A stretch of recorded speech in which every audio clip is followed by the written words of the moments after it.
আপনারা কি জানেন, আমাদের গৃহে কম বেশি সকল দেব দেবীরা পুজো পেয়ে থাকলেও স্বয়ং ব্রহ্মা কেনই বা পুজো পায় না?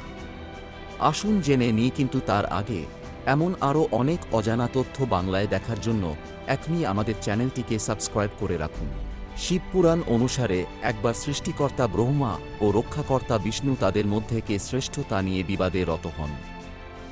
তাদের পরীক্ষা করার জন্য শিব ত্রিভুবনকে ভেদ করে জ্যোতির্লিঙ্গ নামে এক বিশাল অন্তহীন আলোকস্তম্ভ রূপে আবির্ভূত হন। বিষ্ণু ও ব্রহ্মা এই লিঙ্গের উৎস অনুসন্ধান করতে যান। ব্রহ্মা যান উপর দিকে এবং বিষ্ণু নামেন নিচের দিকে, কিন্তু তারা কেউই এই লিঙ্গের উৎস খুঁজে পান না।